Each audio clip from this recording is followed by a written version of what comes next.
Today's training session wasn't bad. It was pretty quiet out on the ice, and so I was able to use the Condor a lot more than I normally would. The Condor is an Innova disc, and it's the one that I typically use for TRC, so for the throw, run, and catch on skates, so the distance one. But I will sometimes use it for MTA as well.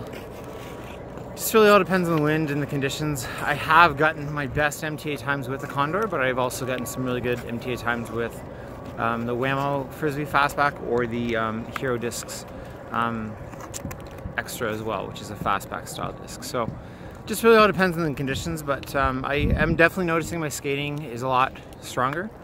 I'm not worried about getting to anything. There was earlier where I had a bad throw and I just was like, oh. But I was like, no, let's go for it. And so I just put my head down, went after it, and got there easily.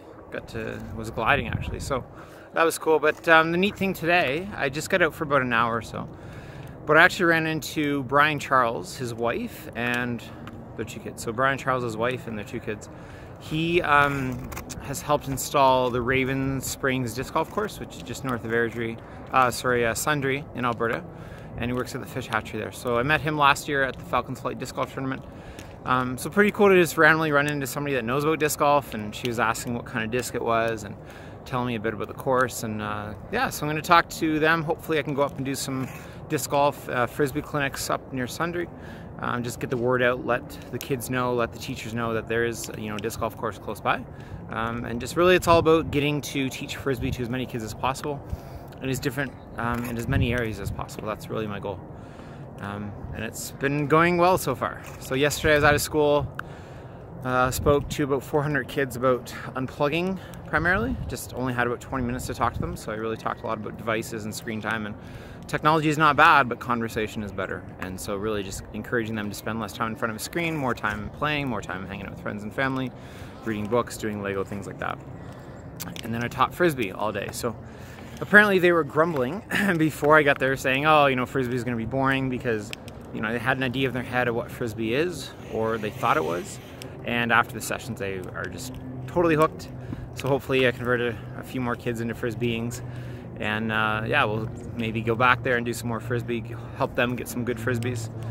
That's another thing. I'm going to be doing a rant video very soon on bad flying discs because there's a lot of them. Pretty much every school I go to has them. And we really need to get rid of these bad, crappy flying discs because people think they're a bad thrower and they're not. It's a bad disc. And it would be like if you try to play basketball with a basketball that's either shaped like a square or doesn't have any air in it. It's not going to work very well. But it's really tough for people who have never played Frisbee to pick up a Frisbee, know if it's good or bad, and if that's all they have. And I would actually say that not throwing is better than throwing a crappy Frisbee because you're just not going to have fun with it. And we really want the first experience to be a good one. We see that with video games and apps and things like that. If people have a bad experience, they're going to delete it and never use it again. So a lot of people who have a crappy Frisbee will throw it, not have any fun, and not want to play Frisbee again because that's their perception of it. And so really important for us to get good Frisbees out there. Age-appropriate Frisbees as well. So if they're really young kids, they're not going to be throwing an ultimate disc. That's really, really important. The weight and the size for their hands. There are a lot better discs that are a lot smaller.